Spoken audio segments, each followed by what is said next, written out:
right, and welcome to the Common Sense Experience, featured only on the Black Podcasters Network. This is episode number 58. I am one of three. I'm your host, Chuck. We're here. If you haven't yet subscribed to the podcast on iTunes, iHeartRadio, make sure you leave us a rating and review. You can actually do it right from your motherfucking phone. So make sure to leave the review. It helps the show move up in the rankings. Today is March 23rd on a Friday, Freaky Friday. What up, everybody? What's up, fellas? How y'all doing, man? Happy birthday, Pops. Love you, man. Hey, man. Papa Green, man. Happy birthday, bro. Man. OG status, man. Go ahead, man. Keep dancing, man. Hey, you know. Hey, no, real talk. I know I'm fucking up the introduction. I apologize, no, you man. good, bro. But it's just, you know what I mean? My pops, man, he wasn't supposed to live to see this long, man. He done been through cancer twice, man. You know, at an early age, he had burned his legs up and shit, and they thought he wasn't gonna make it to C14, and he done been through Hodgkin's disease twice and cancer and got the pacemaker and shit. So he just been through some shit, man. So that's a true warrior, man. Like I really got a definition of a warrior, and that happens to be my father. So happy birthday, Pops. I love you, man. You know how we go. You tried to get a nut, and you got a nut, and what? Nigga, Pops knew exactly what he did when he made me. Happy birthday. Yes, sir. Yes, sir. All right, y'all. So, all right, Amir, before I pass it over to you, we're just going to get a rundown, you know, as we usually do. So today's topics, we got some good shit. So this is a sidebar. Amir usually comes up with the topics. Like me and Pete will come in and we'll suggest some shit, but Amir's the one that kind of masterminds these fucking topics. Like when I was doing that shit before, bro, like and Amir knows that shit is it's tough coming up with shit, but Amir he's mastered that shit, man. So hats off to you, Amir, for taking over on that portion of this teamwork that we're doing, man. So yeah, man, I appreciate it, man. Yeah, you know what I mean. Aristotle's your name.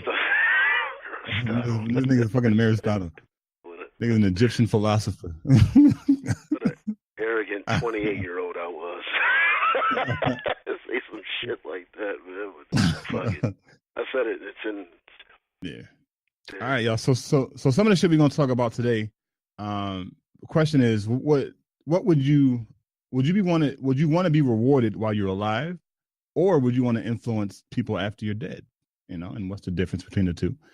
We're going to talk about a cultural appropriation, and is Bruno Mars engaging in that shit? That's gonna be interesting shit because I got some shit to say about that.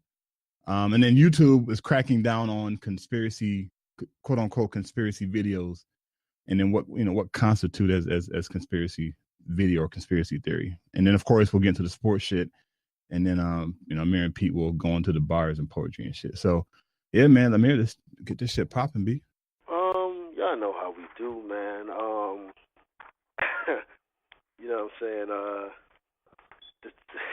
It's just, yo, man, as always, man, it's going to be a good one, man. We start off, you know what I'm saying, with Pete and what's grinding his gears, and then we go on to, you know what I'm saying, though, Brother Chuck, you know what I'm saying, though, what's kind of pissing him off. So, yeah, man, without further ado, man, before we get into these topics, man, Pete, man, what's on your mind? What's grinding your gears? Yeah. All right, man. Let's get to it. So there's a weekly morning show on radio stations across America through iHeartRadio called The Breakfast Club. And in The Breakfast Club, you have three participants on this show. You have Angela Yee, you have Charlamagne the God, you have DJ Bitchy, DJ Envy. And on the recent show of The Breakfast Club, I know everybody. Y'all heard the D's as a Miro, right? I know y'all heard the D's as a Miro. Yeah. Two funny brothers, man, who parlayed. They. You sorry? No, go ahead, Pete. Okay. Yeah, D's as a Miro, man. Two brothers who had parlayed their sketches and comedy and turned it into a show. It's a dope show. Come on every night at 11 on Vice Channel. And they also got a podcast. Two funny brothers who started from the bottom and now they're here. Anyway, so DJ Envy and his wife was on a recent show of some talk show host. It was called The Real, I think. It's a bunch of women on the show. I don't watch talk shows. I'm probably got the name wrong. I don't fucking know. That's not the point. The point is, DJ Envy was on a show full of women with his wife, along with his wife, and they were talking about how he cheated on his wife, right? And for those who don't know, a few years back, DJ Envy cheated on his wife with a thought named Erica Mena. Cried about it on air. Damn. Wanted his wife back, and he's begging his wife back. He was Keith Sweat begging on air to get his wife back and all of that. So, it was public. It was public knowledge is what I'm saying. Everybody know this. So as they were on the show, Jesus and Meryl, what they do, they put up certain topics of the week, and they critique it. They crack jokes. They have fun with it. And unfortunately, DJ Envy was a butt of these jokes. And they were talking about how DJ Envy, his real name is Rashad. And so at home he's Rashad, and on the streets he's DJ Envy, quote unquote. And his wife said that, quote, that, oh, I didn't know who DJ Envy was, end quote. And what was said in the Jesus and Meryl show was, yeah, but I bet you know about them Envy checks, right? Which is true. First of all, it's a true statement. And it was kind of funny. It was kind of funny. And apparently DJ Envy, he took offense to that, which is, all right, cool. This is his wife. All right, he took offense of somebody talking about his wife. My thing is how he went about it. Now, as a grown man, I'm married. I have a wife and kids. If I have a problem with somebody, if somebody addressed my wife in a manner, I will talk to you personally. Maybe I will text you or I will try to get your information, but this is not what DJ Envy did, ladies and gentlemen. DJ Envy went on his show and cried about it and basically became one of those bitch niggas, I'm going to take my ball home if I don't get picked to play basketball. On one of those cats. And, Jesus and Meryl, they were on the show, and he basically ambushed him with how he was feeling. First of all, he introduced him as big head and pussy. That's fucked up in itself. Number two, he told him how he felt. Now, Jesus and Meryl, they apologized about it. Yo, I'm sorry, Envy. My bad, no disrespect. But after the apology, he still kept going. I don't talk about your wife. Wife is off limits. Y'all can say what y'all want about me, but we ain't gonna do this shit. That's whack, blah, blah. Now, after the apology, Jesus and Meryl was like, all right, what else you want me to say, Envy? I'm sorry. I didn't think it was that serious, but you took offense to it. It's a problem. Nah, it is a problem. It's just being real bitch mode about it after the apology. And the man walked off from the interview. He got up in the middle of the interview and just straight left. So what's grinding my gear is these are the people that have the connect that are the gatekeepers to the music industry. These are the gatekeepers to shit you trying to get into. You know what I'm saying? These sensitive ass motherfuckers who create problems on themselves. First of all, none of this shit wouldn't have happened if you didn't stick your dick in Erica Mena, my nigga. This is your fault in the first place. And second of all, you don't have a problem with calling Joe Button to express your problems that you have with Jesus and Meryl, but you don't call Jesus and Meryl about the problem that you have with fucking Jesus and Meryl. Somebody help me out. We're not supposed to. We supposed to be here for our brothers and sisters. We supposed to be team black, all of this shit. But when you got sensitive light-skinned motherfuckers like that, and yeah, I said it, I'm light-skinned too, nigga. I can talk shit. It makes us look bad as a people. It makes us look bad. DJ Envy, you are the fucking donkey of the fucking day, my guy. It's cornballs like you that make it hard for cats like the Common Sense Experience to get where they need to be. Because y'all motherfuckers be the gatekeepers of it all, man. And it's corny as shit. Please somebody step in before I keep going. Yeah. Niggas, that motherfucker. Go ahead, Chuck. No, I was going to say, well, first of all, Pete, like, DJ Envy is light skinned, nigga. I don't put you in that light skin category. You're Thank closer. you, my brother. Like you're closer towards my complexion than like DJ Envy can. Like that nigga could pass for almost. Well, I don't know if he can pass for white, but I mean, like that nigga is light skinned. Like him and Rob. He could be in the Beat Nuts. The group. Yeah, that shit was crazy. Hey, my bad. I'm gonna cut you off, man. Nah, no, you ain't cut me off. I was just saying that nigga right there, man, he a herb ass nigga. He been a herb ass nigga though, man. He been a bitch nigga though. DJ Envy, he know that. He know. That. Bruno was laughing at him. He realized, oh shit, I ain't really punk him like I thought I was gonna do. Conference unlocked. The shit that killed me, dude. You called Joe Budden to express your problem, but you didn't call the actual people you had a problem with.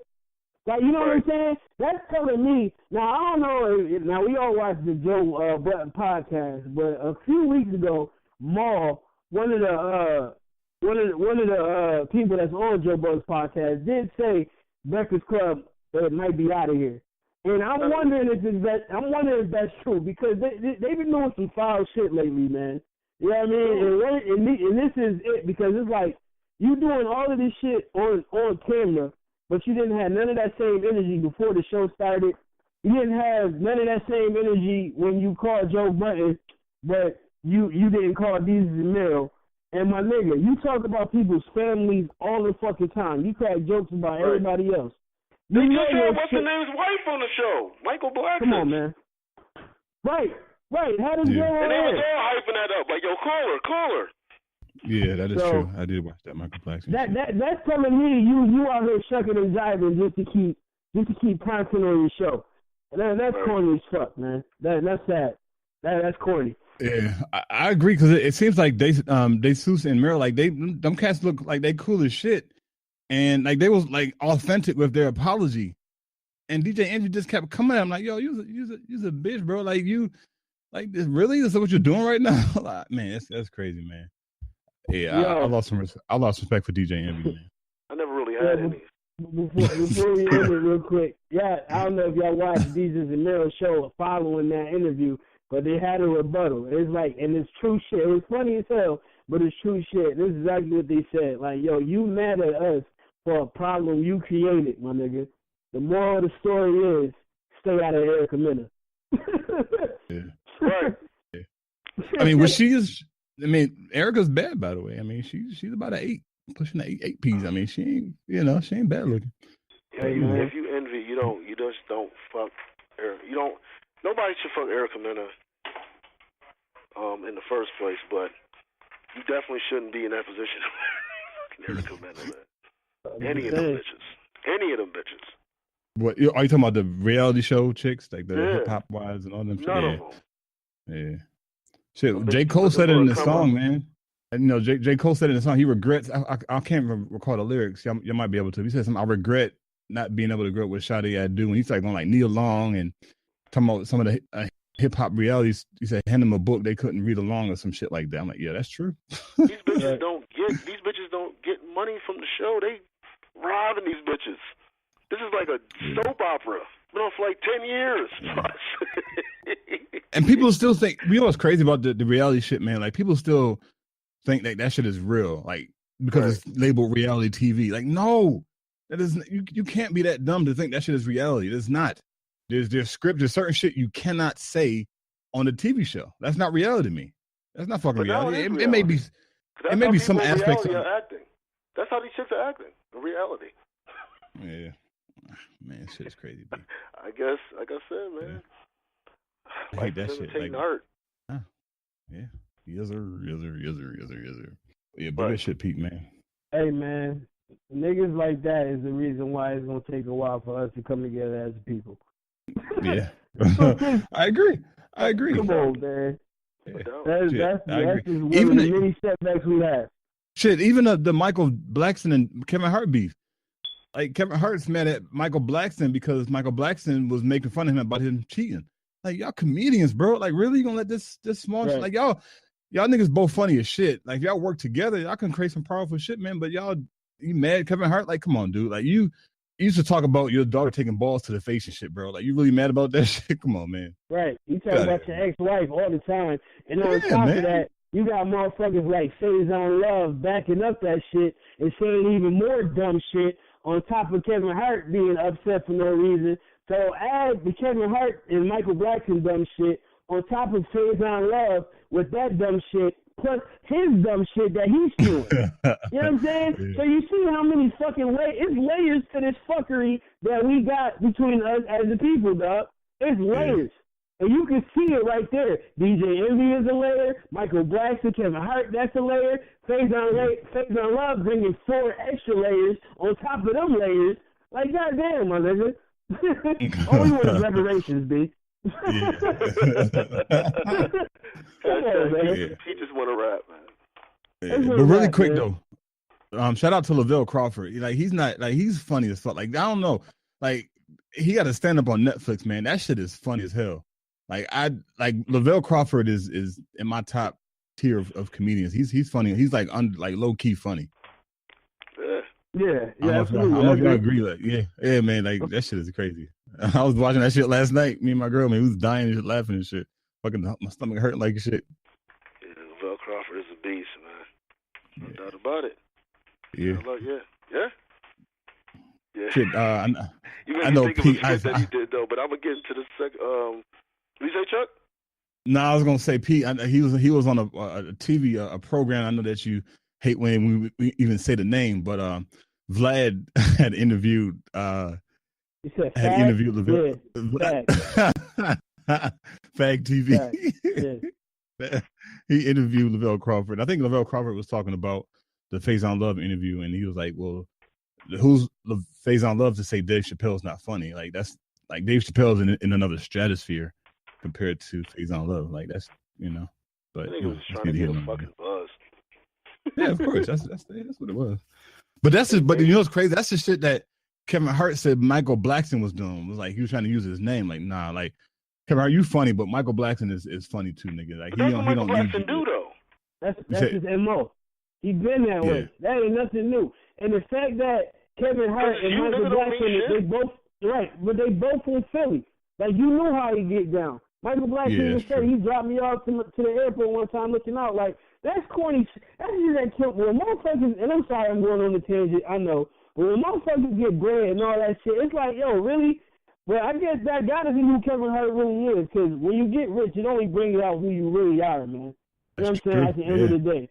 Some of these motherfuckers got a God complex, and it's ridiculous, man. Like, that's been Michael Blackson MO. That is nothing new. That is nothing new. You know what I'm saying? If he went overboard, cool, then go holler at him. Like Michael Blackson said, my number's been the same since whenever. Kevin Hart has changed his number 30 fucking times. Like, yo, if you my man, like you say you my man, hit me up. If I'm doing too much, holler at me. Let me know. And you ain't do none of that shit. But you on the radio saying, that's my man, and you know you got 30 million followers, so Michael Blackson gonna end up looking like the hater anyway, because everybody fuck with your ass. That's corny within itself. Yeah. I think Kevin got too big for his own good. Like he blew up quick. Like that nigga, his success came to him, financial success came to him fairly quick. He blew up like massive.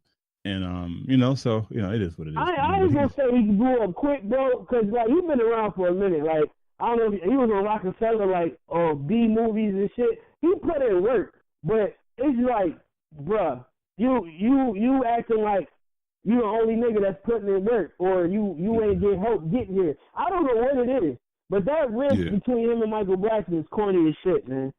That's whack, bro. Yeah, that's some Hollywood shit, man. Right. Kevin was real Hollywood with that shit, man. Straight up. That's what the fuck he do. But yeah, man. We gotta get to this next topic, man. No doubt about it, man. Chuck, man.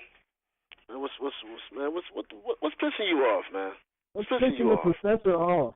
Yeah. All right, man. So we know at the beginning of the year, between since started the new year and between now, there's been all these school shootings. And talks have been, okay, well, let's start equipping the teachers with guns. Let's put them through training classes. Let's get them armed and ready for some shit that might pop off. Last week, a teacher accidentally shot a student. Apparently, this teacher was I think it was a volunteer police officer or some shit, whatever the case is. But people are acting surprised. Like, we said this at the beginning of the year. We said, as soon as we started hearing all these school shootings and talking about gun reform, we said this shit. Like, we saw it coming. Like, it's not like I don't get why people are surprised about the consequences of certain shit happening. Like, we already have issues with the police killing niggas. Like, what you expect? Like, when you equip teacher with weapons. Like, for example, the video that I posted in the chat, like I feel like last month before last, where the teacher couldn't get the students to calm down. Just imagine she had a gun, and it's going to be justifiable for her shooting the kid. Like, there's nothing's going to happen. It's going to be justified. The child was acting hostile. I'm sure there's going to be some law passed to where there's a certain level of hostility, which is discretionable to the teacher based on the teacher's discretion, and that same shit. Oh, I fear for my life. That's what all the cops say. I fear for my life. Pull the trigger, kill the kid, and then the teacher still has a job. This shit is crazy, man. This shit is crazy. Everybody that voted for Trump shot that kid that got shot. That's what the fuck just happened. Everybody that voted for Donald Trump, anybody that didn't vote for Donald Trump, and I didn't vote at all, so I'm putting myself out. I ain't falling that category. I didn't vote. So because I didn't vote, what's the quote by Dr. Martin Luther King? If you don't speak against if you don't speak against evil, you're a part of some shit like that. Where he said so. Charles. Yeah. Are you speaking against evil? I am. I definitely am. Yes, you are. You're speaking against evil right now. The fuck? This is way more powerful than a fucking vote. This is true. This is very true. You ain't responsible for that shit. Don't put that shit on you, man. Yeah, this is true. But yeah, man. Fuck that. But yeah, man. It's I don't know, bro. Motherfucker's responsible, and the motherfuckers who allowed that motherfucker to do that. Shoot a kid. It's crazy. It shit is crazy. Oh, really? I got two more things, y'all, and I'm gonna finish up really quick. The first thing is, I saw a post about Doug Jones is screwing over. Like, we saw that. Amir, I think even you called that shit. Like, Doug Jones he's like screwing black people now. Like, he got like a majority of the vote in Alabama, and now apparently he's screwing a bunch of black people. Like, I'm like, y'all surprised? Saw that from the beginning. Y'all surprised? No, of course they are surprised. Oh man, it's crazy. They believe in their vote. It's crazy, man. I don't know. People are gung ho on this vote and shit. And the third thing is, so actually here locally where I live, it's predominantly white, and the school that my stepdaughters go to, there was a group of kids that made a threat to another kid about bringing a gun to school and shooting you or whatever and blowing up the school. So all the kids obviously got reported, and now they're facing charges. I can't make this shit up. Look. So there was, I think, 4 white kids and 1 black kid. So 4 of the white kids, their bill was between $10,000 and $15,000. When I tell you, the black kids, now mind you, they all said that, like, they all facing the same exact charge, and they all said different shit. Like, so it was like none worse than the other. The black kids' bill, $225,000 initially. Now they changed that shit and they reduced it, but initially the 4 white kids' bill was between $10,000 and $15,000. The black kid's bill was $225,000. All 4 white kids made bail at the time. And of course, who the fuck got $225,000 just sitting around? Unless you a fucking millionaire or rich or whatever. Like, I heard that shit. I'm like, yo, that shit is crazy. And this is like 10 minutes from where I fucking live. It's like right around the corner. I'm like, what the how does that even make sense? Why the black kid got his bill like 6 figures, bro? Like, really? Is what we're doing right now? But again, I'm not surprised. Like, I'm surprised, but I'm not surprised. Because this shit we still do it, man. And people are talking about racism doesn't exist. Fuck you. If you believe that shit, fuck you. You're fucking dumb. You're blind. If you listen to this shit and you don't think racism is it, fuck you. Yes, I'm saying it. Fuck out of here. It's fucked up for you to even say I'm surprised, but not surprised. It's fucked up that you not surprised.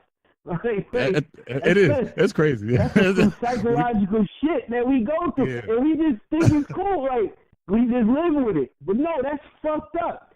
Something is wrong with us. We got issues, my nigga. Because we're not surprised that happened. Yeah, but that goes back to the quote that Amos Wilson said. Like, in order to function in this society, we have to be out of our minds. Like, we can't be sane and living in this society. Like, and that shit is true. Like, when I heard it, I'm like, yo, that's true. The very fact, like you said, that we have to say that I'm not surprised that this is happening. Like, that's an insane, asinine comment. But it has to be said because that's the society we live in, right? It's ridiculous, man. I'm done. I can go on for a minute. Yeah, I'm done.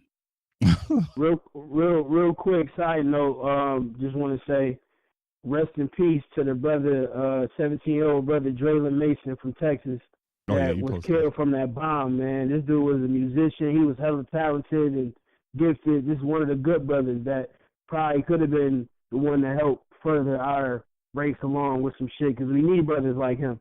We need brothers like a young Draylon Mason who's gifted through all types of shit and a good dude. But those are motherfuckers that end up getting murked.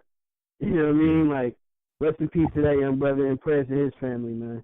Yeah. And also, no, you good. And another shout out, Pete. You brought Craig Mack, died of heart failure, 47 years old, man. Young as shit, man.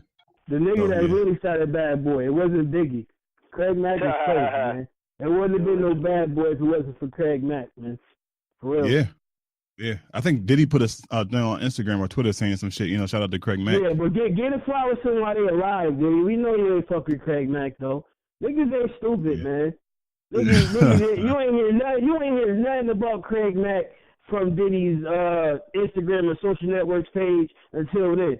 And they done had a reunion tour and all that shit. Even if he didn't want to do the reunion tour, would you not shout out all the past Bad Boy cats during your reunion tour, my nigga? You shouted out, you know what I mean? You wouldn't shout out Black Rob, G-Dep, Craig Mack, these niggas that really, come on, man. That's another show. Fuck that shit. Yeah, get a flowers to them while they alive. Ain't no wrong with being an opportunist to a degree, but you gotta have some morals, man. You ain't got no morals, man. Fuck Diddy. Hashtag you know who killed Biggie, Diddy. Look, man, Hey, man. I don't know. I got some theories on that, man. This may sound crazy. This may sound crazy to me. I think, and so y'all, I think Jay-Z has something to do with it too. Yo, go to them interviews. Go to the bodyguard that's actually there, the Gene Cat. I'll post them. I'll give you the joints so you can post them on our pages, Chuck. The security guard dude that's actually there. I think I sent some through Messenger, man. Yeah. Man, niggas was there. Yeah. People know. Yeah. Yeah, shit. I don't know if y'all saw this, the CeeLo Green Breakfast Club interview. Like, CeeLo Green gave, because he was there that night he got shot, and he kind of gave a rundown of everything. And one of the bodyguards said some shit ain't right. Like, and this is before everything went down. He's like, those in the club, and he was told CeeLo Green, like, something ain't right. We gotta roll out. And then from there, that shit was. I think they went to another spot, and that's when that shit happened, man. That shit was crazy. Man, it's surrounded by the wrong. We're gonna talk about that though, man. Yeah. I'm gonna shut up about that though, man. But all right, man. Because I'm just gonna say this before I go into the topic. That you know what I'm saying though, voting. People say voting like they tell people to pray. Hey, man, the schools is fucked up, man. Just go ahead and vote on it. You'll make it through. It's crazy, man. It's crazy. But, all right, man, first topic, man, I got to ask this, man. We talking about legacy. We see movies like, Black Panther. By the way, what they at, 2 billion, 3 billion? Yeah, like 2 or 3, one of the two. Shit, billion. Yeah, man, it's crazy. It's crazy right now, though, man. And you see that, and the prince becoming a king, and then you see, all of these different things, though. A lot of times, though, in society, I feel like, at least, that we tend to see people be kind of selfish. Though they want the next generation to kind of suffer like they did, like like it's military or something. So, what to y'all, and it got me to this question, what means more to y'all, both personally? What you're rewarded for while you're alive, or who you influence after you're dead? And what do you both observe is the attitude of most others? I guess we start with Pete and then Chuck can go ahead. All right, say that one. Let me get it correct, sir. Say that one more time, please. Okay. What means more to you personally? What you are rewarded for while you are alive, or who you influence after you are dead? And what do you observe is the attitude of most other people?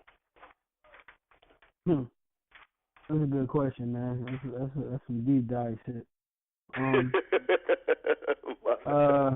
Me personally, if I can see the influence while I'm alive, man, that's a blessing, man. Like, you know, when I first moved out here to Ohio, you know, I was working with the troubled youth and shit. I was working at the detention home with the kids, and like that was 5 years ago. You know, recently, you know, just like this year, the kids still see me. They remember me. Like some of them that you like touched, 2 of them, still hit me up. My just want to say thank you. You know, I got my son and trying to do right, working and blah blah blah. You know, just you know, they give you the appreciation. Like it wasn't for some of your help, I'd still be in these streets or whatever. And that's a good feeling to have while you're alive, man, because that shit keeps you going. It keeps you you see some type of progression. It's going to make you want to go harder. The and blood flowing. You know, exactly. It keeps the adrenaline going. It keeps you motivated and it keeps you focused on staying on your path that you're supposed to be on. So me personally, I would love to see it. I would love to see it now while I'm alive. As far as observing other people's attitudes, I guess it depends, man. Like, you know, we live in a different world, man. This society, all this shit, it's different from even 10 years ago, even from 2010. Like, shit is constantly changing, and it's more, you notice attitudes are more self-observant, self-absorbing, I guess, you know, because everybody want to be a star and shit, and, you know, we live in a selfie world and everything, so people want to be praised even if they don't deserve it, you know, so I guess it all depends on the person, and because I see a lot of selfish shit, you know, but I do see some folks out here that's actually trying to make a difference and trying to make a change. But then again, you see people doing that on some selfish shit just because they want to be noticed. So I know I peel back the onions and I dig deep, but I answer the question all over the place. But that's just what I see, man. I don't know. It's just, you need more folks that do it selfishly. You know, if that makes sense. So really quick, Amir, before you hop in, our special guest, or we can't really call him a guest, but our brother is here. I know he was trying to get in a little bit. How goes it? What's going on, brother? Hey, what up, man? My people, man. Love y'all boys, man. How everything going? We here. Cool. Yeah, cool. Right now. Let's get to these topics, man. I'm sorry to cut on in. Sorry, I was a little late, actually. You good, bro? You good, bro? All right, Amir, what was the question? I'm good. That was me. So yeah. Okay. All right, what was the topic being discussed? I'm sorry for cutting in again. Oh no. Chuck actually was finished. I'll get you onto the topic. All right. All right, Amir, what was the question again, so I can make sure I answer it properly? What means more to you personally? What you are rewarded for while you are alive, or who you influence after you're dead? And what do you observe as the attitude of most others? Man, like he said, that's a deep joint, man. Well, I mean, as you get older, you start to you have to look at things from a different perspective. Yeah. Well, we've mentioned it on the podcast before. I don't think we really went in on it, but you know, the term or the word legacy, came up on a previous episode, and you know, for me personally, I care less. I care less more about recognition here versus the conversation that's had about me when I'm gone. I think it's one of those things where your name is still mentioned after you're gone. Like that holds a bigger impact than the shit that you're recognized for here while you're alive. I think the philosophy of most people today is the recognition piece now, and right, immediate, you know, and I say that because and I'm just as guilty of it, is that when you put like a picture or something on Facebook or one of these other social media accounts or whatever, you go back in to look at how many likes that status has, right? You're going to look at how many people commented on that particular status. And that's a general statement, right? Some people don't really care about likes, whatever. But I'm one of those people, and I recognize that I'm trying to get out of that habit where I put a post on Facebook, I'm logging back in like 10 minutes later to see how many likes I have. Not only that, how quickly I'm able to get as many likes as possible. Right. And so with the whole recognition piece, man, it's like it's kind of tied into this culture. You know, we're all about physical appearances. You know, how do I look or appear to the world? And it's I think it's both a positive and a negative quality, because from a positive perspective, yeah, and I mean, you don't want to have certain false images of yourself out there that are not true. But at the same time, you know, we got people who are, you know, they spend money. They'll spend $400 on a fucking Louis Vuitton bag, $300 on a pair of Jordans, and they're in debt, right? Or they don't have any money saved. They're not investing. And I think when it comes to, for example, Michael Blackson had posted a picture on Instagram with Dave Chappelle. You know, Dave Chappelle got, you know, buku money, whatever. And Michael Blackson called himself out. He was like, look, Dave Chappelle's wearing a pair of fucking Dockers pants, which cost like $18. Had a fucking $20 shirt on and some canvas sneakers. So his whole outfit probably cost less than $100. While in the meantime, Michael Blackson in that same photo was wearing chains and everything. Like, this nigga was wearing $1,000 worth of clothes on him. And he even called himself out like, yo, this is that bullshit, right? I am wearing these chains and this mink coat and all this other shit. And Dave Chappelle's with a $80 fucking outfit, probably less than that. And I'm just a different like Kmart. Yeah, look at like Kmart, right? You know, so it's, I don't know. I make a long story short and kind of wrap it up, man. I think for me personally, I would rather have the conversation like, yo, Chuck was this person. Chuck had this impact. Chuck did this, versus the recognition that I get here while I'm alive. Oh, all right. So, brother, you got the question? Sure, I'll go ahead. For me, man, listen, man. You know who you go ahead and you influence while you're around. I think ultimately for me, you got to choose is more important. But you know, when you at a certain age, you do battle through the competitiveness of wanting the adulation yourself. You do fight with that. Am I right? Did I say that? Yes, that's real. This is true. You know, it's like, damn, you know what I mean? To have an achievement. that's yours. We all want to be that guy. It's like, yeah, yo, so it's like I did this. I put my foot down. It's that battle that I can admit that's there.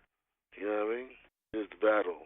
But, you know, ultimately, you know, I want the influence, man. But what I see is obvious, you know. All across the board, I think we said the same thing, man. It's what the world is, what we live in. You know, everybody wants instant gratification. So. Everybody want to be noticed and shit like that. Like, I can say for myself, like, I'm all about legacy. I do all of this shit to create a legacy, to make my fucking daughter proud, niece, my son. Like, I'm all about that. Like, that's what I always would tell him when I'm out doing shit. Like, you know, I told Mia last night, like, yo, I'm about to tear this shit up for us so you can continue doing everything. Even though I was fighting through a sickle cell crisis as I was DJing, I fucked up. But I got to redeem myself to make sure my legacy goes through. Like, I the shit from Poe. Like, when he told me all the accolades and shit that he had, by the fucking time he was fucking 20 years old. I'm like, yo, I got to, like, he passed that legacy on to me. Like, he's actually in record books in Buffalo as, like, the youngest person to start their own business. And then as also the youngest black person to do it back in his time when it was, like, what, the 70s? I mean, so legacy is definitely something important. It's something that I pay attention to. Like, I don't give a fuck about now. I'm doing everything now to make sure everything is great later for the people that I am leaving once I do pass away and all that shit happens. I mean, so legacy it's important. It's what families are built off of. That's where pride comes from. Like, every time I'm in some shit, man, or a female or something like that. My last name got my granddaddy blood on it. Straight from, you know what I mean? Fucking, what's love got to do with it? That shit hit me, like, to my heart. And I still say it jokingly, but a legacy is important. Like, you know, the selfish side does kick in. Like how Chuck was saying, like, you go back and check, see if you got some likes, this, that, and the third. I mean, it feels good because that's the instant gratification. All right, some people feel the shit that I'm talking about. This is some shit I had in my heart and my mind, and I threw it out to the world, and people like it or understand it, and yeah, I mean, it could actually help them forward. Like yesterday, before like I had to DJ the event, like I had a meeting at like Children's Hospital working on the sickle cell shit. And it was just funny as soon as I got off the elevator, like my body went to a sickle cell crisis. But that meeting is going to create a legacy, and that's something beautiful to watch manifest before you even pass away. A lot of the time, especially with us, we so laid back. We about our business, but we so laid back. We just want to sprinkle some shit out there, get it going, and then it's on to the next. But to see that shit manifest while we are alive, to realize that we're going to leave that legacy. That's some beautiful shit. That shit is immaculate as hell. Like, I was giddy as fuck in that meeting yesterday. Like, that shit, like, I wasn't even prepared for it. I went in there thinking I'm just going to be some smooth shit. There's like 5 people there. We having a real conversation about building sickle cell shit up in Buffalo and getting a walk going on September 1st. It's a sickle cell meeting down in Atlanta on March 23rd that I'm going to try and see if I can get to. And there's some shit that's kicking off in June 1st. That's all legacy shit. And it's great to be involved in it while you're alive and see that shit manifest. So once again, man, my bad for being a little bit late. But I'm happy I got a chance to just share what I shared with y'all. Yeah, man, no doubt about it, man. It comes down, you know what I'm saying, though, to what you ultimately gonna pass on when you do leave, though, man. But you know, it is something, you know, especially, you know, especially being a man, you know, sometimes, you know, walk around with the championship belt. Exactly, yeah, man, fuck it. Hacksaw Jim you want to strut, so let's take it there. It's dealing with that. It's dealing with that. You know what I mean? You know what I mean? That's what it is, man. You know, deal with that. We got to combat that every day as a man, and that shit is tough. Yeah, man. It's like it's the fight of wanting to be selfish and then wanting to be influential. That shit is definitely a fight. Yeah, man. Or do I strut with my chest out, or do I relax? Yeah, man. No doubt about it. Let's get into the second topic, man. All right, man. Listen, they've been talking about Bruno Mars, and, you know, obviously we've talked about, you know, the conversation of Eminem, and I don't know why people put Logic in their category, but okay, all right, whatever. You know, Kid Rock obviously is the epitome of cultural appropriation. Cultural appropriation should have his face next to it in the dictionary. That motherfucker used the shit out of hip-hop, became a full-on anti-fucking anything good in America immediately. And so because of this, man, I just got to ask y'all opinion, man. What do y'all, in y'all opinion, what do you believe is cultural appropriation? And is Bruno Mars really, you know what I'm saying, engaging in cultural appropriation? Chuck, we'll start with you, man, Pete, and then Brother Hove, and I'll go ahead and round it out and get ready for the next topic. I'll be short with my drink, man. So a good example of that is, we probably mentioned it before, the movie Malibu's Most Wanted with B-Rad. The white dude. Right? B-Rad, man. If you look, hip hop is the most popular genre of music. Like they don't play country music at fucking basketball games. They play hip hop, right? They don't play country music at football games. They play hip hop. And all right, so let's use M as an example. Eminem. Is he a talented artist? Yes. Can he spit? Yes. Is he participating in cultural appropriation? Man, Because if I would say yes to Eminem, then I'll have to say yes to Bruno Mars. I don't know, man. The answer is yes. No. I said if. Yes, like a poetry song. Right. All you gotta do is. All you gotta do.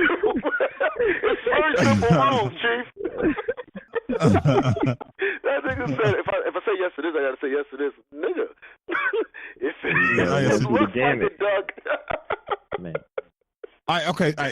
Can I do a follow-up question? Can I do a follow-up? Fair enough. Is cultural appropriation always bad? Always. Or I guess it's always bad. If you recognize that you're doing cultural appropriation, then no. Yeah, if you recognize, I'm with that too. Like, if you recognize that you're doing it, you call it out, and you're actually helping what you are appropriating, then yes, but it's still cultural appropriation no matter what. You are still mocking someone else's culture. It's not your shit. Just like right now, if we go out and fucking wear St. Patrick's Day shit, that's cultural appropriation to the fucking Irish. That's true. Not fucking Irish. Some of our slave names might be Irish. Oh shit! Yeah. Might be a couple of Black O'Donnells walking around. Well, actually, I'm good. More as an Irish last name. I'm good. Well, actually, now that you say that, I mean, Charles. What plantation did your family come from, sir? Hell yeah, my slave owners was cool. I mean, with my name being Charles, I'm participating in cultural appropriation. Matter of fact, right now, I can change my shit. Matter of fact, right now, because of our last names, we're always going ahead and indulging in cultural appropriation as black. Nigga, my name is Peter Green. Of course I can get a job easy, my nigga, if we just doing a phone interview. Until they see me. Yeah, exactly. That's when everything switched. That motherfucker's a Peter Green? Yeah, it's like a Jewish word. That shit. It's just a green light on the fucking screen. Come on, man. Green. But go ahead, Jeff. No, I was gonna say. I was gonna say. To answer the question, yes, I think Bruno Mars is participating in cultural appropriation. Yes. So, the answer is yes, he is. Yo, man, I like to thank Amir for giving away half my answer. I was gonna say the same shit. Like, all this shit is cultural appropriation. Taylor Swift is cultural appropriation. Garth Brooks is cultural appropriation. Country music is cultural appropriation because it came from blues, my nigga. It came from jazz, my nigga. All this shit is cultural appropriation. You know what I mean? But the only difference is I say, you know what I mean, fucking let Bruno Mars live is because he said it. He said the shit. Yeah, look it up. Every genre of music came from black people. He the only, Eminem ain't say that shit. You know what I'm saying? And I got a question. And Joe Budden is getting a lot of flack for this, especially from Royce. Shout out to Royce, who just dropped Prime too. And I fuck with Royce. He's one of the illest MCs of all time. But I'm wondering if he's just hanging on to Eminem coattails a little too much. Because this nigga, like, try to come at Joe Budden because he gave a criticism. And I understand it. Why is Eminem waiting till now to, like, talk about black folks stripes and shit, and got a song called Black Boy, Black Boy. You know what I mean? Like, it makes you wonder about some shit. That shit fucked me up when I heard that shit. I'm like, yo, what the fuck? It makes you wonder about some shit. But that's another story here nor there, my nigga. But all this shit is cultural appropriation. If we gonna talk about it, call a spade a spade. I'm tired of, especially us as a people, I'm tired of us picking and choosing shit, my nigga. I complaining about this shit with Logic or fucking Drake, my nigga, you pumping Drake songs complaining about Bruno Mars. Like, come on, man. Like, that shit corny to me. That Bruno, and I give props to Bruno because he's the only one that said it. All genre, like I said, all genre of music, pop, rock, all that shit comes from us, man. It comes from us. It comes from African niggas in the drum. You know what I'm saying? Like, it comes from us. Creole soul, all this jazz, all this shit comes from black people. So it's all cultural appropriation. Don't just fucking pick and choose the artists to talk about. And fuck the Grammys. Black people, stop giving a fuck about the Grammys. Yeah, we know Prince ain't get one. Yeah, we know Jay-Z and Nas ain't get one. Like, fuck, Nas ain't get one. Hov got it now, but we don't give a fuck. Stop giving a fuck about shit that don't care about you. Let's go to where we celebrate it, my nigga. I'm done. What Chuck said about people that got Grammys, right? You know. Fuck them bitch ass niggas. Fuck them bitch ass niggas. The fucking Grammy. Fuck bitch ass niggas with Grammys. No, I'm bullshit. I'm just bullshit. Cause I know my girl Alicia Keys got. Don't Alicia Keys got a Grammy? Fuck Alicia Keys too. Fucking Trump. Nah, Amir Salty. She fucking with Swiss. Amir Salty. She fucking with Swiss Beats. That's what it is. No, I'm not so salty. Shit, she proved who she was.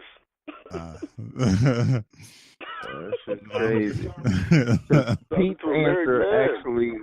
Pete's answer actually ties into the previous topic about that shit. I mean, that goes back to legacy shit. I think that's why people actually care about a Grammy. It's like that fight between, all right, I did this now, and then plus what I'm going to be remembered after. Yeah. Like I'm going to be in the books or something. So Pete's answer was perfect tying into the last subject, and I don't even think he realized that that's some dope shit. Yeah. We always come to a circle here, baby. Common sense experience. Yes, sir. That's like the cultural appropriation, like Pete said, like Bruno owns it. Everything does come from us, and then that's why we're boxed in so much. It's like they like to pick and choose and steal, but they won't allow us. I say the structure won't allow us to actually succeed and profit from the things that we originally created. And that's crazy. I think that's why, that's honestly like my thing with racism. Like, it's like we create so much, they don't want us to keep going out and doing it because that's going to influence and fuck up their money. But they going to pick and choose what they heard in them cotton fields and shit like that. That's crazy. Like, we are the creators, as we even say just on the show. Like, shit, we are the creators. We're the ones for the team that move like that and actually bring light and influence. But that shit is crazy within society. Like, we just keep getting picked off, and then we get murdered just so the truth doesn't come out. That shit is the same way in politics and shit, just the way the world works. We just constantly being robbed, and we just gotta fucking take it. And then when we show the fuck out and do something, we're angry, we're fucked up, we're inferior. We can't be inferior if we've influenced everything. That's you not even owning your own fucking truth. And that's the way this world works. These white people or any other culture don't want to own the thievery. It's like how still in the fucking books, Christopher Columbus had, like, discovered America. How the fuck you discover something with people already there? Fucking stupid. And that's more cultural appropriation type shit. We own this, and that's why all the Native Americans were killed and fucking switched up and ended up fucking the sad truth of like being alcoholics. Like, that's a cultural thing within Native American culture. They're fucking alcoholics because they gotta fucking calm down. Like with me and sickle cell, I'm drinking to calm the fuck down. My body is fucked up. Just trying to cope through all the shit that was stolen from you. It's an everyday struggle and everyday trap. This cultural shit is crazy, and it's good that Bruno acknowledged it because shit, ain't nobody else gonna do that. They just trying to live and eat and not give credit back to where it's fucking due, where the bread is at. They just gonna keep picking us off until we gone. Yeah, I was listening to a joint the other day, podcast the other day. It was a podcast on herbalism, like herbalism and astrology and shit like that. And the lady was on the podcast. She was a white lady, and she was like, "Yeah, because astrology and all this other shit, this goes as far as back as ancient Greece." I'm like, where they got that shit from, though, right? Like, they got that shit from Kemet. Like, astrology didn't originate in Greece. No, like, that's not where it originated. Always go back to it. Yeah, man, and I even though she said that shit like real subtle, like I'm like, yo, the ignorance is real. Like, she said that shit with confidence. Like, yo, nah, this shit originated in Greece. Like, no, it didn't. A lot of that shit goes back to Greece. They always like try and give Greek culture that like badge of honor that they don't even fucking deserve because of all the shit they stole from the Africans. Yeah, it's nuts. It's just trying to put their legacy from stealing from us. Yeah. Did you ever notice though in a lot of those Greek movies though, man, they don't really hide it, because you always notice in the beginning they're always talking to somebody who's dark skinned or some shit like that, or it's always some type of interaction with that. You know what I'm saying? Though, so they don't hide it. They just good at being full of shit while also revealing the truth. They've mastered that shit. You can out bullshit white people. You can out bullshit a white person. It's like how Jewish culture goes. Yeah. But Jewish culture, I respect the Jewish culture because they stick together. Yeah. Something that we should be doing as well. That's a topic that we definitely we're gonna get into it about different cultures and what they do as we go along and how we can learn from those different cultures. I think that's something that we definitely need to teach, because every culture seems to have it pretty much down pat for the most part. That's fucked up. Might be holes in anything, but they have a system going. We don't even have that, so we have to. But I'm saying, we have to teach ourselves. That's fucked up that we have to learn from other cultures that stole from us. Right. That whole concept is fucking crazy. Well, it's already there. So once we teach it, we're gonna be 1,000 times more powerful than anybody. That's all. True. That's it. We just gotta claim it back. Gotta get our shit back. Fuck it. Somebody steal your shit, nigga. You gotta go get your shit back. Man, you got some, but y'all ain't get it all. I want my style back. Right. That line always rings true. I gotta get on this third topic, man. With some great responses to that, though, man. At the end of the day, though, man, if you mocking somebody else's culture, there's cultural appropriation. Though. Just show your respect, though. You know what I'm saying? Though, so, you know what I mean? Someone like Eminem putting, what's the boys from here, Conway and Westside Gun. Westside Gun, getting them on and things like that, though. And Bruno, I don't know how he's divvying up the money, though, but his whole, you know what I'm saying, though, crew is black, so you know what I mean. Let's just see how that living color fucking video. Right. You gotta pay that homage. So let's see how this goes ahead and plays out though with the brother. But get into this third topic, man. All right, man. They trying to crack down on conspiracy videos on YouTube. They've been doing it though, but they're trying to speed up the laws against certain things that they deem to be conspiracy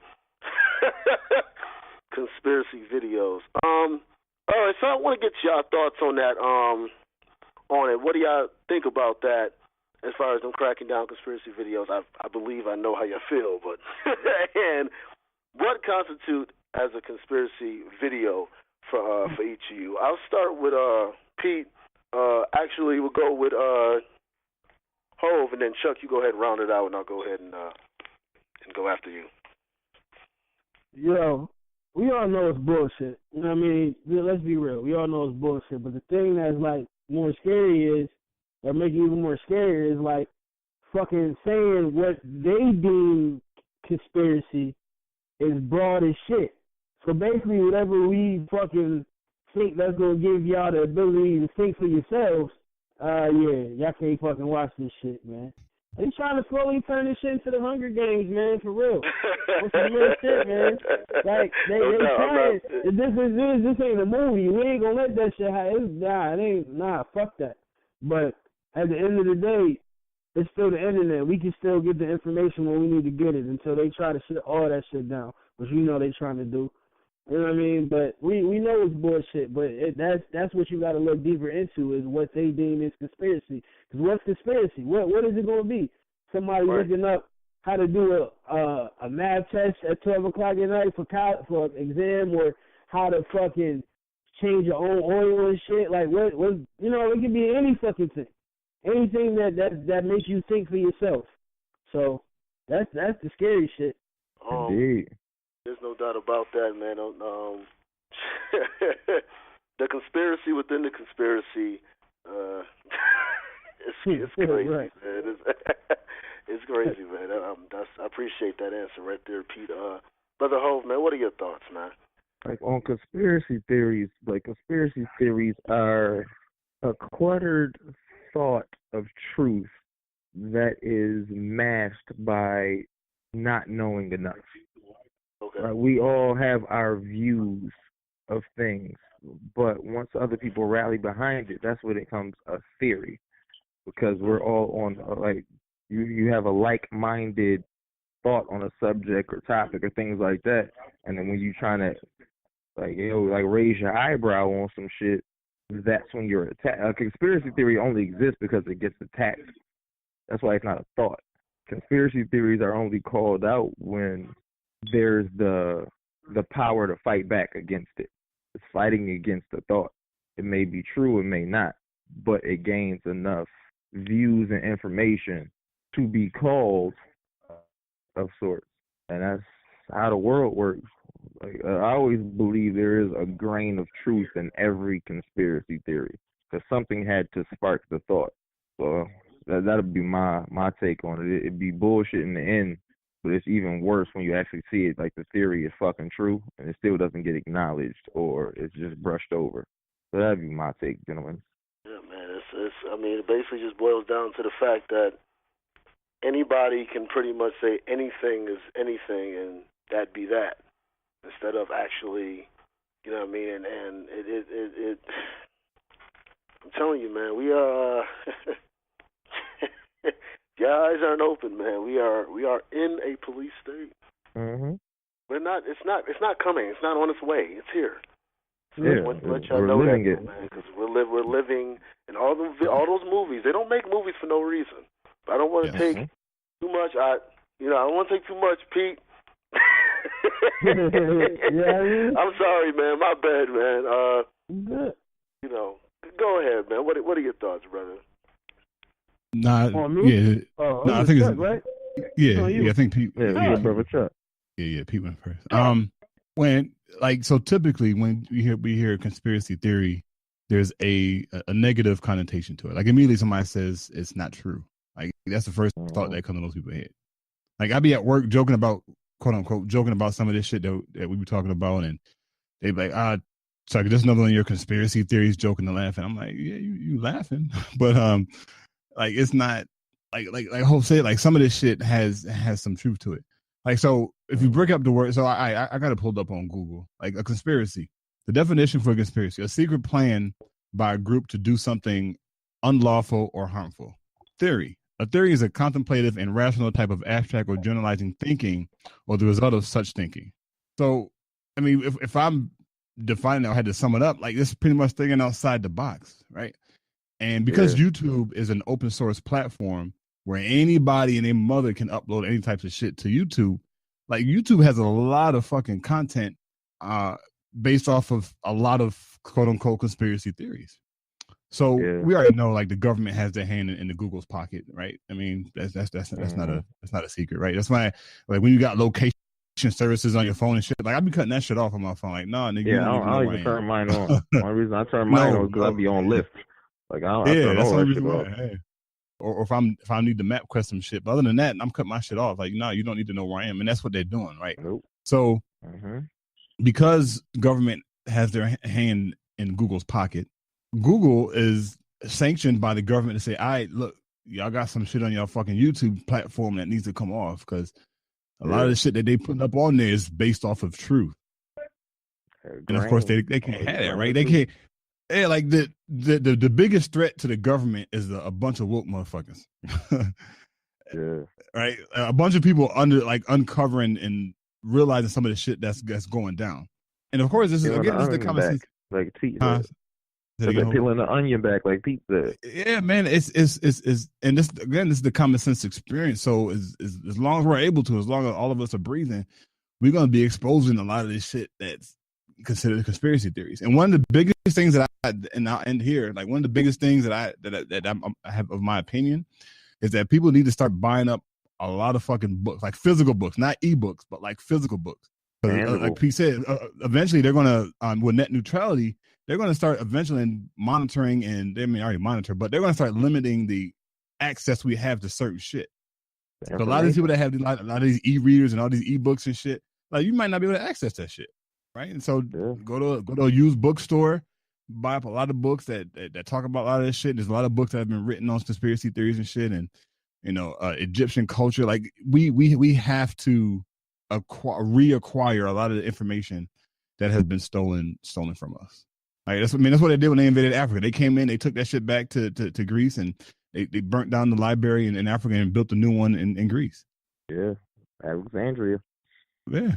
So So they had some of the greatest information in there, and they burned that shit down. Oh yeah, of course, man. Like this, like bro, like there's all right, I'm gonna end it here. So yeah, so conspiracy theories like that, I'm not surprised. I'm actually surprised that it took this long for them to even start cracking down on this conspiracy theory video shit. Like I thought they would have been did that shit when they realized that YouTube has billions of users visiting it every day, billions of views every single day. Like that's a lot of fucking content to consume. So Google and YouTube. Yeah. Speaking of conspiracy theories and books, I need every woke person to buy all the Bibles you can and take all the bullshit out that motherfucker and burn it.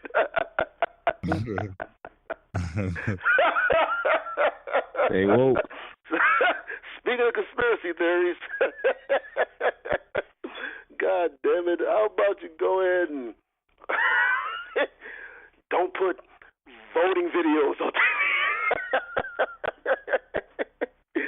You know what I'm saying? So we talk about the real conspiracy theories, the shit you shouldn't believe. Take all Barack Obama inauguration videos off the internet. For real, man. For real. My bad, Chuck.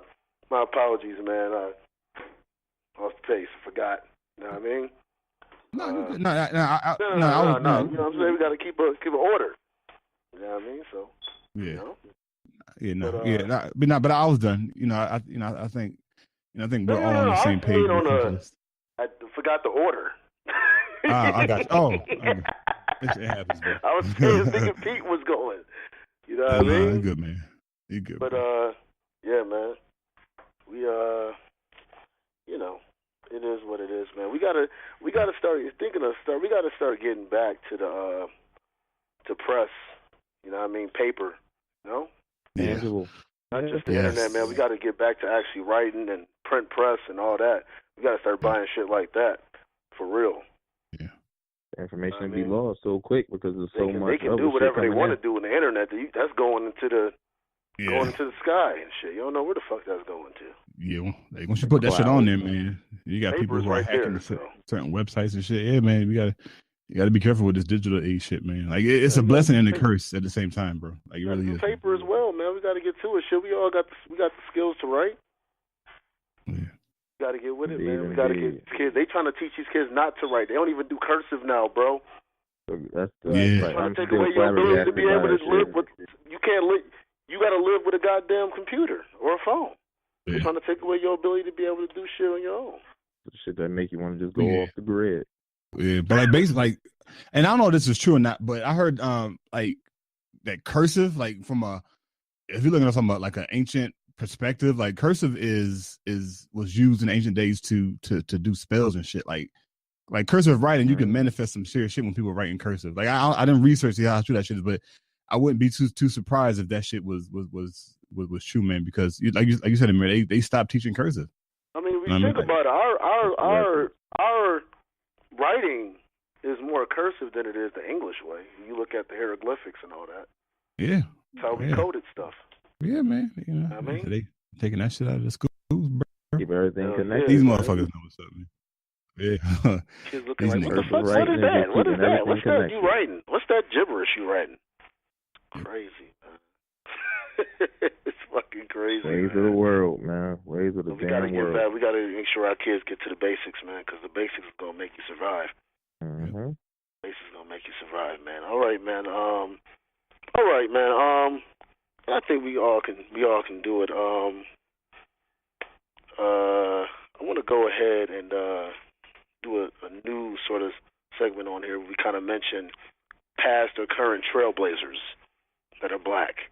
And I guess I'll start, being that he's going through the scrutiny that he's going through, 85 years old, Minister Louis Farrakhan, done a lot for the black community, has a school where they teach kids all types of different things, man, how to, they teach men how to be men and women how to be women. At school, I think it's like the Muhammad School or something like that, though. It's in Chicago. So, yeah, man, that's my person. Y'all got anybody He had to make up. He had to make up for killing Malcolm. Oh shit! No, I didn't mean to say that. My bad. My bad. I didn't mean to say that. My bad. My bad. My bad. You have to make up for killing Malcolm. You think he killed Malcolm? Nah, but he knew about it. Yeah, like he definitely knew about it. He knew that shit was gonna happen. He knew when, date, and time. He knew the hitman, all that shit. I believe that 100%. I don't think he knew. I don't think that he knew shit, but I don't think at the time he was mad that it happened. I'll give you that. Okay. I can remember that. At the time, I don't think he was mad that it happened. I think he held on to that for a long time. Yeah. With age comes wisdom, so I don't think he had him killed. I can run with that. Yeah, I can run with that. You know what I mean? Like, and that's exactly what he did. Ran with it. Yeah. Ran with it. Fuck it. You shitted on Elijah Muhammad. You know what I mean? Because remember, what's the name was like that for a while too. Ali. Who? Ali. Oh yeah. No, but said, Ali was shitting. You shouldn't have quarreled the Honorable Elijah Muhammad. Remember? Yeah. Oh yeah. Ali was definitely. So he had a lot of influence, Elijah Muhammad, though. So for a while, you know what I mean? Yeah. Tough though, man. That was a good one. My bad. I didn't mean to say that. Go ahead, though, brother. So there's a brother named he's on Facebook, Crush Foster, CRUSH Foster FOSTER. He's an avid student of Dr. Sebi. He has a store in New York City. He just opened up an electric alkaline store where you go in, you can get what they call it electric foods, which were the foods that Dr. Sebi approved people for eating, and ultimately they're hybrid versus non-hybrid foods. Like, for example, quinoa is a non-hybrid food. Like, quinoa is natural. It's been around for thousands of years. Carrots is a hybrid food, meaning it's been crossed with another vegetable plant to get the carrot. So yeah. So he's doing really big things.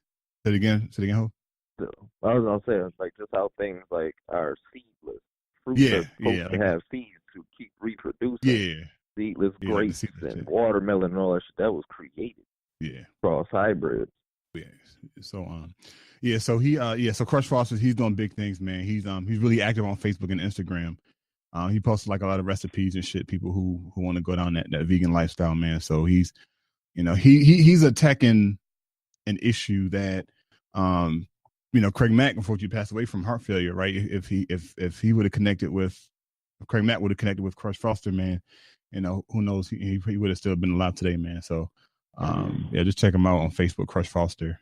I think his website is Alkaline Electric or something like that. You can Google it and he'll come up, because he's doing big things. All right, man. It's great to learn about new people, man, and every day though. And Foster, what's that first name again, Chuck? Crush, CRUSH, Crush Foster, okay. Yeah. With a K or with a C, like a regular spell? Or? Yeah. Like, all right, so Crush Foster, okay. Like that poison Crush soda, it's spelled the same way. I ain't gonna lie, I used to smash Crush sodas. I'm not sitting here like I'm a saint. I used to fuck them sodas up, man. It's just good as shit. I ain't gonna lie. We all got our Kel on. Yeah. fucking Debbie zebra cakes and coffee. Them shits. Oh man. Shout out to King truth, man. Shout out to all that. Brother Pete, man, who you got, man? Yo, man, I'm gonna take this time out to address these little niggas who's using the fad of disrespecting Tupac to get on. Tupac was whack, Tupac was this, Tupac was that. Yo, Tupac was like Tupac was something like a lot of y'all little niggas have never been, man. Yo, everybody got their faults, nobody perfect, but if the evils that be didn't latch on to this man, the shit and the plans and the shit that he had could have been on some Malcolm X type shit. And it's fucked up how they kill all the heroes before they can really make a move. You know what I'm saying? So y'all got it. So on some real, niggas is young, everybody, whatever. Sometimes you gotta stop using that shit as an excuse. The kids gonna be kids. Motherfuckers gotta stop. These youngers gotta stop disrespecting folks that came before them that really try to do some shit for the culture. And all y'all motherfuckers out here screaming Gucci gang, Gucci gang. I don't care if I sound like an old head or whatever the case may be. There's a difference between talking shit just to talk shit and just blatant disrespect, man. Y'all gotta respect that, man. Because ain't no telling what could have been if he was able to do what he was put on this earth here to do. I'm gonna leave it at that. Yeah, man. Dope as hell. 25 years old, man. 25 years old. 20 fucking 5. Fuck, man. That nigga did more before he turned fucking 25. He did more between born and the age of 25 than niggas do in a lifetime. My bad. Y'all said the age, and that's a good point. Yeah, man.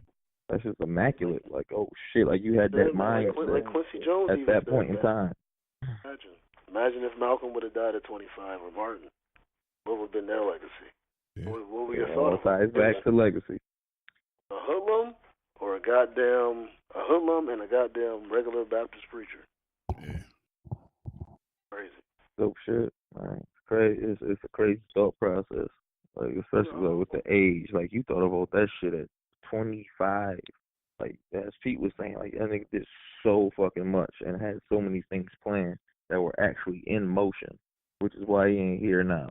That shit is crazy. Now, we got Brother Crush Foster, and we got Charles, my bad. No, I was going to say, when you a threat to the system, they eliminate you, man. Yeah. That's what I'm saying. Like this may sound crazy, but like I'm gonna say this, and it's not like it's generalized, but if they're not coming for your head, man, I don't think you're going hard enough, bro. He ain't doing enough. Yeah, it's crazy. It's crazy you got to say that, but like, if, for example, they killed Dr. Sabi, right? So this new Crush Foster dude, like, so Dr. Sabi was about to work. He was working with Michael Jackson to open up these centers around the world. Like, we're talking about $10 a fucking year. You go in for a few months and get healed of whatever fucking disease you have. Like, that's why they killed. That's why they killed Michael. That's why they killed Dr. Sabi. I said again, no. I said I didn't know he was working with Mike. Yeah, like because he was working with Michael Jackson because Michael Jackson was going through his shit, whatever. And Dr. Sabi put a video on YouTube like, yeah, man, we were going to work together and open up. And Michael had, we already know Michael had bread, and that's all Dr. Sabi needed. Like, we need somebody with bread, and him and Michael was about to do that shit, and they did not want that shit. He had them concerts, man. He's about to go ahead and pay off his debt. Yeah, but he just signed like it was like a 5-year, 6-year deal or some shit like that, where he was about to go on tour and make all this money and all that shit. Yeah, man, I'm telling you, man. I remember watching that documentary. That fucking show would have been nuts. Yeah, man. Like, that shit would have really shut the world down. Mike was on some shit. Yeah. That would have been beautiful. Yeah, man. But yeah, my bad. I didn't mean to go off track. Man, that should would have been a pay-per-view concert. One of the joints taped to see that shit. If you didn't go to the concert to see that shit, you probably had to pay like $150 at home. And would have been okay with it. It would have been fine. Like, I'm watching Michael, but I don't give a shit. Yeah, like, it's fucking Mike. Yeah. Like, I'm good. What are we getting to eat? we're gonna be watching this concert. Sidebar, really quick. Sidebar. Jay-Z, I fuck with you. Beyonce, not so much. But y'all niggas is tripping with these fucking concert tickets.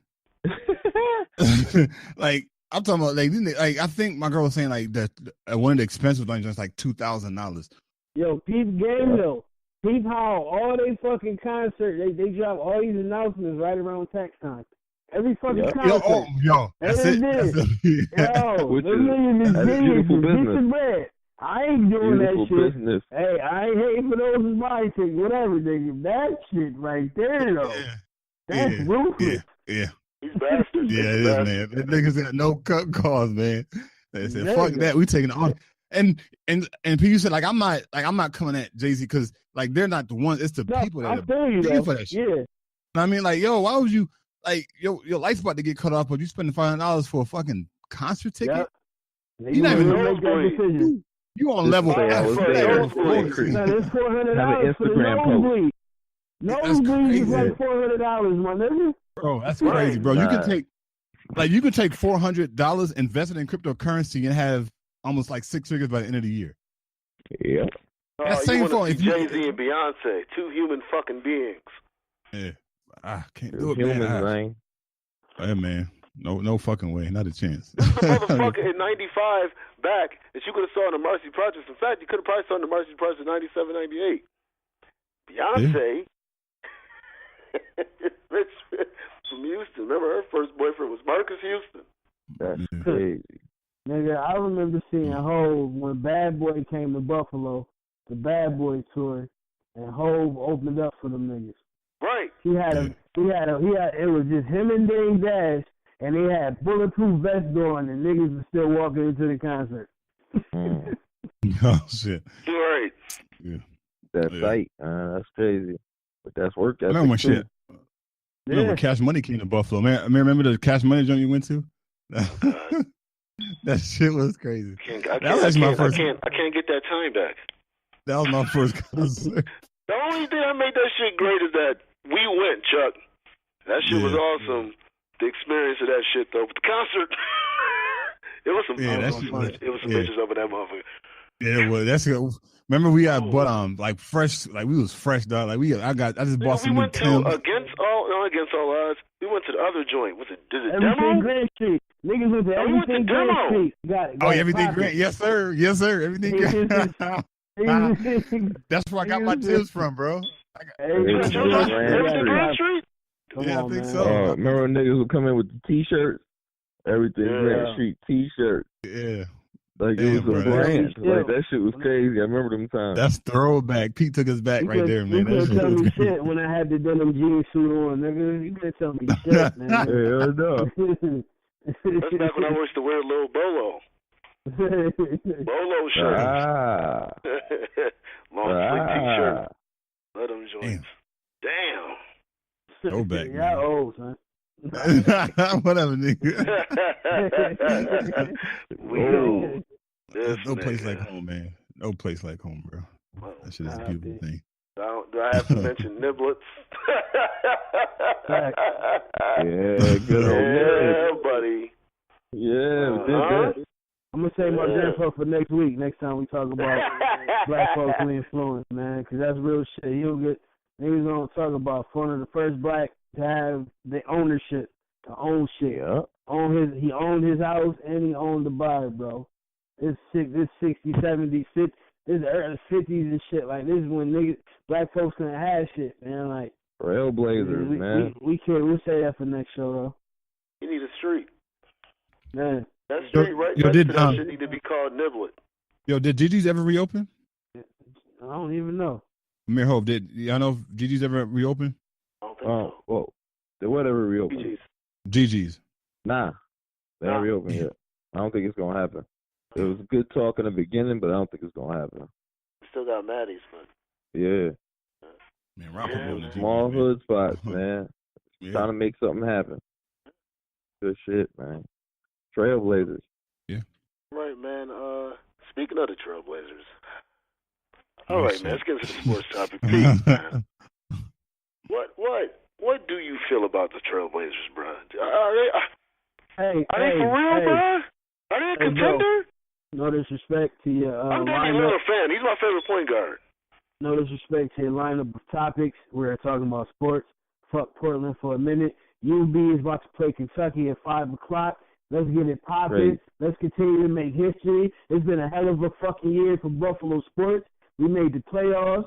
Fucking UB when they first got their first tournament win. Now niggas can beat Kentucky. They can do it. They got the backcourt and they got the 3-point and they got the 3-point and defense. Shit can happen. That's all I'm saying. My bad. I know disrespect, man. We had to throw that out. It's Buffalo love out here, man. It's the year of sports. And this means that we will be AFC champs this year. I said it. Yes, I said it. I don't give a fuck. What real Buffalonian gets mad at somebody for bragging about Buffalo? Person that does that is a bitch-ass motherfucker. It's a bitch-ass nigga. Motherfucker interrupts your sports talk to mention that Buffalo is doing something positive. Let's get it. And they be like, no, man, fuck that. I need to finish what I'm saying. Then that's a bitch-ass nigga right there, though. He's not a real Buffalonian. Give us your badge back. Give us that ID. Go ahead. We need that shit. Yeah, Buffalo's rocking, man. Same year. Come on, that's not a coincidence, bro. Doing things. We're doing a lot this year. It's time. In all arenas. It's time. It's us, man. The GMs ain't playing over there. Ain't playing with the Bills, man. They ain't playing. Yeah, we making moves. I can't wait for this draft. We making moves, nigga. But hold up, back to the shit. Portland is serious, man. Portland is serious. And I tell you what, this is a great time to shine because everybody is getting fucking injured in Golden State. You got Steph Curry with the ankle. You got KD out for a few weeks. Are they? Huh? Hey, man. I believe. Speaking of conspiracy theories, I believe the motherfuckers is just going ahead and saying, as long as we get in, we good. So why try to fight for the first? Why try to fight for the first spot? Let our boys rest. There's legitimate injuries. Let them rest and then get into the playoffs. I believe they playing that game. It could be. You're not wrong. I wouldn't say no to that. Steph Curry come back to go on a streak. He sit down. All right, y'all work it out. Then now you get the bench players used to playing minutes, so when they come on the court, they know how to play. Yeah. I see the game. The Spurs are the same shit. Hey, man, they gonna have to. Fucking Houston and Portland and all these niggas out here, man, they hungry. Boys is hungry and they tired of the Anthony shit. Davis hungry. I respect it. They tired of the shit. They tired of Golden State. They tired of the shit. Nigga, we can shoot threes too, nigga. What's good? And I respect it. I like that. That's gonna make me tune in. That's gonna make me think, that's gonna make me exciting playoffs, bro. Bruh, all I know is LeBron, Cleveland, get it together. Cleveland, get it together. I'm saying it, man. The streak could. I mean, and you know, when a streak does end, you do appreciate it more after you realize what it's done, though. But it's in jeopardy. It's in the most jeopardy it's been since 2000. Hey, man. He went to Miami. I don't give a fuck. LeBron James is definitely superhuman. Anything is possible with LeBron James on your team. But this the dunk is nasty. It's fucking great. It's crazy because you can honestly say, can you put that up with one of the greatest dunks of all time? And this is his 15th year in the league. That's bananas. But he's still human. He ain't Bionic Man, bro. He can't he's definitely human. He can't carry this team like he did the other team with Kyrie Irving. He needed Kyrie Irving.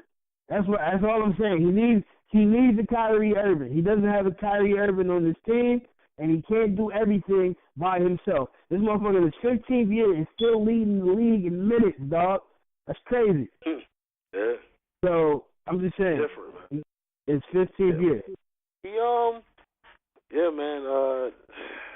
He need another person like a Pippen or Irving, but I mean, you know, they got a lot of pieces that they can get Kawhi Leonard. I'm just saying, that's not impossible to think. Kawhi Leonard's low key, so it ain't impossible to think that someone like Kawhi as a superstar would go to Cleveland to play with LeBron. Kawhi they like Rodney Hood over there, and I'm just saying. Rodney Hood ain't gonna be that boy. Unless he's Rodney. They like Rodney Hood, and if Rodney Hood can turn into baby Scottie Pippen, they might got a chance. But like you just said, he needs a Scottie or Irving. And Kyrie and Kawhi, he don't want to be a star no more. I'm telling you, bro. He ready to leave. But I definitely can see him being the Cavalier next year. He doesn't want. He's ready to go. Something going on. His personality his personality would fit too perfect. Yeah, man, but something going on. They trying to rush this man back. His people saying like he ain't ready yet. You know what I mean? Like something going on, man. Something ain't right. Dude, I'm legit, man. I can't wait, man. I can't wait, man. Legitimately, man, can't wait, man. It's gonna be an exciting playoffs, an exciting off season. Absolutely. Shout out once again to the Bills and the UB Bulls, man. All right. You know what I mean? That was kind of it as far as the sports topics. So y'all know what it is, man. Y'all ready, man? Y'all ready to go ahead and spit these bars, man? Is JP Moore Green ready to go ahead and spit these bars, man? We got bars, right, dog? Good bravo. Let's take it, man. Man, who wants to go first, man? Y'all go ahead, man. Spin the wheel. Let's go. Get it? Hey, yo. So trials in this court of life, trying to live it right, but it seems like the wicked get to live it nice. Sucker, your honor, I'm guilty, so I'm all in. Tell my kids I'm sorry, but the money call in. Sell my soul for words just to get a head start. If God's around, then why is being black so damn hard? Life wounds seem to overlap. Sleep is rare, I'm taking pills just to take a nap. Damn, 1750 is all I'm worth. The old head's only answer is to go to church. Much respect, but on the real, it's not making sense. Besides that, they greedy too, they want 10%. It's real. Religion and gimmicks, though I'm spiritual. It's God's gift and the reason why I'm lyrical. Appreciate it, I'm grateful, but I'm running out of time. I need these wins right away, and it's 9:15, yo. Patience is virtual, but really can't afford it, because this 9-to-5 living is truly fucking torture. The land for the slaughter every day is sacrifice, because the piece of me dies while living this office life. Creative juice flowing like creatine in the veins. This is really more than music, that's worse than my last name. Greeneries in the air just to keep him calm, because we all know there's a calmness before the storm. Pop. Okay. It's in the rap, man. All right. It's you know what I mean? You know, what these the Muriel say, you know what I'm saying? Though, I like your energy, man. I like the energy, man, right there. Well, that's okay. That pocket. Well, brother, the J and JP Morgan, go ahead, my brother. Liquid darts turn to liquid swordplay. Chessboard moves. I see you down with G's, eh? This a whole team affair now. Scandalous how we get it. Murder, hands down. What you want? The balls of the bench press. Whitey balls your balls and spades up. Your sec checked. It's two smoking barrels, guns and butter, baby. The Big Mac will air you like Craig's Mac head do. Now your bitch bun all over the seas. Had to take your lettuce because you wanted beef. Why me? I'm just a lyrical guy. The way my brain dance on the beast, I'm Miss Gregory Hines. Listen, I'm divine, refined like fine wine. You niggas color rising with salt into your blood. Studio gangsters, studio drug dealers abuse the mic like Joe did the Thriller. I'm gone. Facts. Listen. Okay. Yeah. Okay, man. Y'all boys ain't playing. All right. My scriptures paint pictures like it's canvas on some pictures. If it's ball game, then I'm a pitcher. Malcolm and Martin mixture. The coalition goal is getting richer. Owning businesses like Buena Vista. Dear Lord, take my wings like Mr. Mister. And make sure my anger never turns bitter. A king they call nigga. A flow that delivers. Praising the God while washing my sins at the Euphrates River. I'm out. And, That's how we do. Just like that, right? Below City, man. Listen.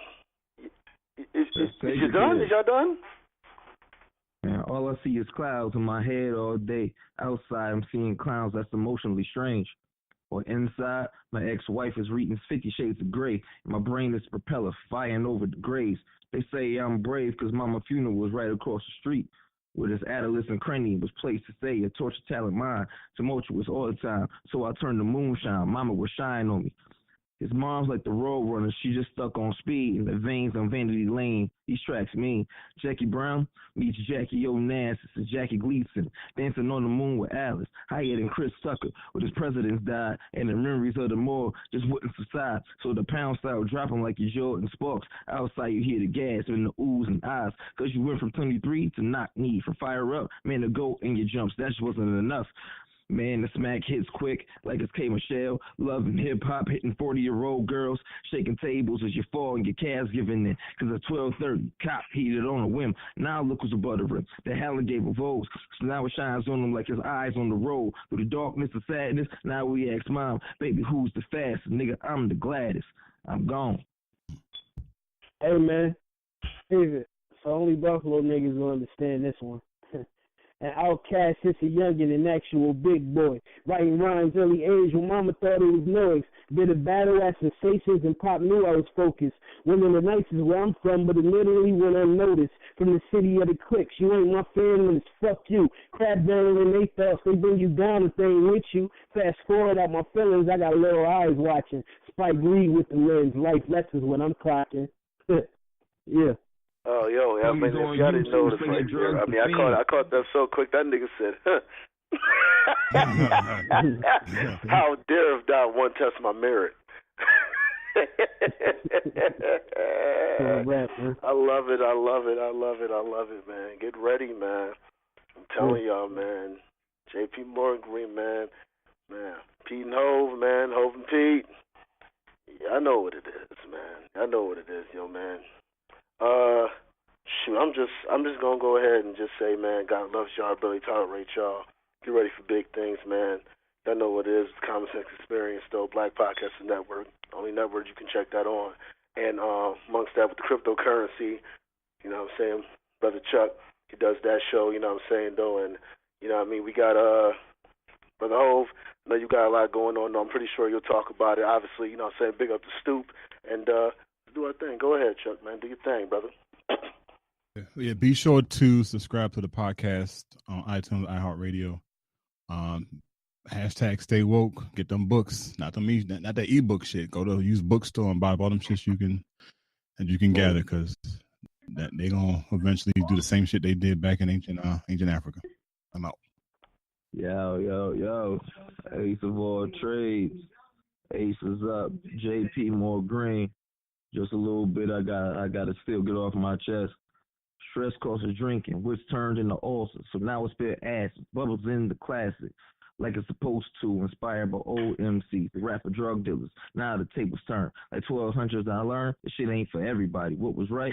Sadly, now it became a hobby. The end off the party starts with the room filled. Different personalities, some do it for the art, some do it for the greed. We and weed and things, plus champagne popping. Yo, lames do that while I'm building my stock options and showing people these words save lives, bring people from the edge. Then you hear a song one time, I write for them, because I was just one of them. I got my college degrees with demons on top of them. Daily bottle drinkers, plus they ain't thinking. Our livers fell in love, and I tell you this because all of this started friendship and built into a happy home. All the cement and brick. What I spit is brimstones.